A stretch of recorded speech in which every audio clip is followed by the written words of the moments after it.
அடுத்த அணியிலிருந்து மணிமேகலை கண்ணப்பனாட்சி அவர்களே. செட்டியார்களே என்ன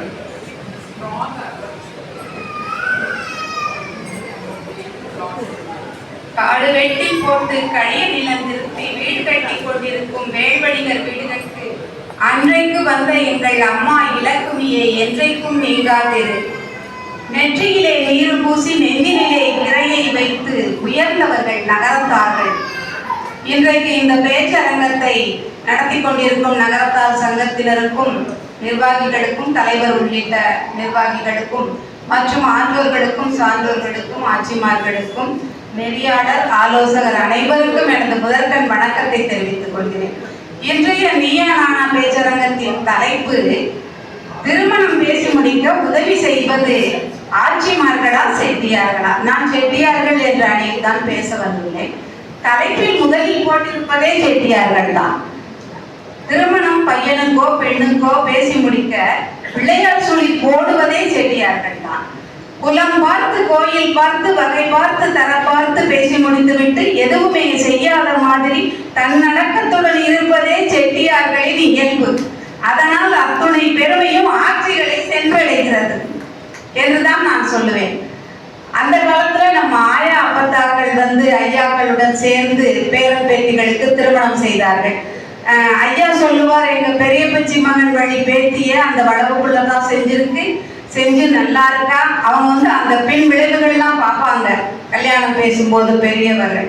ஏன்னா செஞ்சு நம்ம பிள்ளை நல்லா இருக்கணும் அப்படின்னு நினைப்பாங்க. அதனால ஜாதகத்தை வாங்கி பார்ப்போம், பொருந்தினா செய்யலாம் அப்படின்னு சொல்லுவாங்க. சொல்லிட்டு அந்த வீட்டு பங்காளியிடம் போய் விசாரணை செய்வார். அப்புறம் பெரிய பச்சி மகனிடம் விசாரணை செய்வார். நல்ல பையன், நல்ல இடம், நல்ல வேலையில் இருக்கிறார் என்று தெரிந்தால் நல்லபடியாக திருமணம் செய்வார்கள். பின்னாளில் ஏதேனும் பிணக்கு ஏற்பட்டாலும் சமாதானம் செய்து பெண்ணையும் பிள்ளையும் நல்ல முறையில் சேர்த்து வைப்பார்கள். அதனால் இந்த டிவோர்ஸுக்கே அந்த காலத்துல இடமில்லை என்றுதான் சொல்ல வேண்டும்.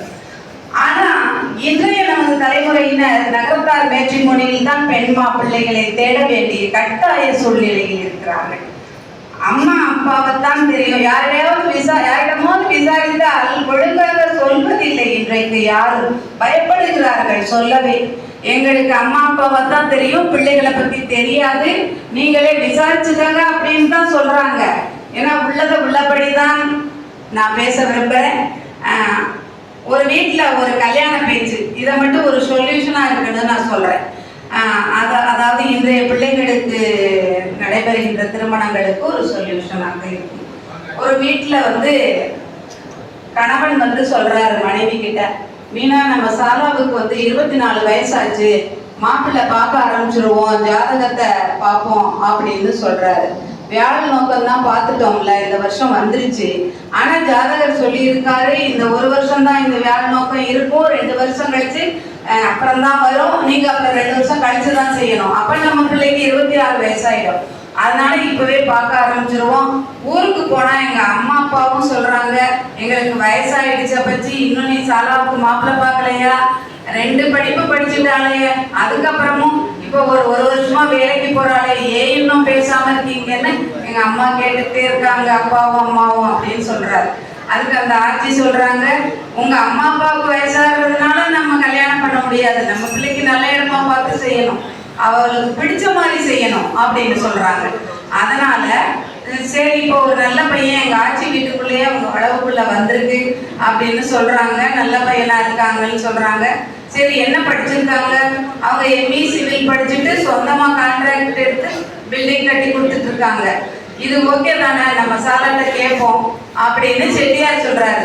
ஆனா ஆட்சி சொல்றாங்க, என்ன நீங்க இப்படி புரியாம பேசுறீங்க, சாலா என்ன சொல்லியிருக்கா, உங்ககிட்ட தானே சொன்னா, எனக்கு நான் ஐடி ஃபீல்டுல இருக்கேன், எனக்கு ஐடி படிச்ச மாப்பிள்ள தான் வேணும்னு சொல்லியிருக்காளே, நீங்க இப்படி சொல்றீங்களே அப்படின்னு கேட்பா. அப்ப படிப்புக்கும் கல்யாணம் பண்ணணும்னா நம்ம காலேஜ்ல தான்மா போய் மாப்பிள்ள தேடணும். நம்ம நகரத்தார் பையன் லிஸ்ட் எடுத்து யார் யாரெல்லாம் ஐடி படிக்கிறாங்கன்னு பார்த்து தான் நம்ம கல்யாணம் பண்ணணும் அப்படின்னு சொல்லுவாரு. நம்ம வந்து இப்ப நீ வந்து என்ன பண்ணிருக்க, பிகாம் படிச்சிருக்க, நான் பிகாம் படிச்சுட்டு சொந்தமா தான் தொழில் பண்றேன், மருந்து வணிகம் பண்ணிட்டு இருக்கேன். நமக்கும் ஒரு பையன் இருக்கா, அதை நினைவுல வச்சுக்கோ. நம்ம பையன் அதே பிகாம் படிச்சுட்டு என் கூட தான் மெடிக்கல்ஸை பார்த்துக்கிறான். அப்ப நாளைக்கு நம்ம பையனுக்கு செய்யும் போதும் அந்த பொண்ணும் இப்படிதான் சொல்லுவா. அதனால யாராவது ஒருத்தர் மாத்துவோமே. ஏன் எல்லாரும் அந்த ஒரே இதையே இது பண்ணிட்டு இருக்காம ஒருத்தர் மாத்துவோம், துணிஞ்சு மாத்தினா எல்லாரும் மாறுவாங்க. அதனால நம்ம இந்த சண்டையை கூப்பிட்டு நம்மளோட பொண்ணு கூப்பிட்டு பேசுறோம். படிப்புக்கும் கல்யாணம் இல்லாத பொண்ணுக்கும் மாப்பிள்ளைக்கும் தான் கல்யாணம். இப்ப பிகாம் படிச்ச உங்க அம்மாவோட குடும்பம் நடத்தலையா, குழந்தைகளை பெற்றுக்கலையா, பணம் சம்பாதிக்கலையா, சொந்த தொழில். அதனால இதெல்லாம் ஒரு பெரிய விஷயம் இல்லம்மா. நமக்கு வேண்டியது நல்லது ஒரு வாழ்க்கை. மங்களம் என்ப மனைமாட்சி மற்றதன் நன்கலம் நன்மக்கள் பேரு. ஒரு பெண்ணின் அணிகலனே நல்ல மக்களை பெறுவதுதான். நம்ம இந்த சண்டையை கூப்பிட்டு நம்ம பொண்ணை உட்கார வச்சு பேசுவோம், அவன் மனசை மாத்துவோம் என்று ஒவ்வொரு குடும்பத்திலும் ஒவ்வொரு பேரண்ட்ஸும் இந்த மாதிரி ஒரு சொல்யூஷனாக ஒரு முடிவை எடுத்து உட்கார்ந்து பேசி அவர்களுடைய பிள்ளைகளை மனதை திடப்படுத்தி இந்த எல்லா நல்ல விஷயங்களையும் எடுத்து சொல்லி சம்மதிக்க வைத்து திருமணம் செய்தால் நிச்சயமாக நிறைய பெண்களுக்கும் பையன்களுக்கும் திருமணம் நடக்கும் என்பதை நான் உறுதியாக கூறுகிறேன். ஓகே, எனக்கு டைம் முடிஞ்சிருச்சா பேசுறதுக்கு. ரொம்ப நன்றி. எனக்கு இந்த வாய்ப்பளித்த நகரத்தார் சங்கத்திற்கு மீண்டும் நன்றியை குறிப்பிடுகிறேன். பொறுமையாக என் பேச்சை கேட்ட அனைத்து நகரத்தார் பெருமக்களுக்கும் என்னுடைய நெஞ்சார்ந்த நன்றியை கூறுகிறேன்.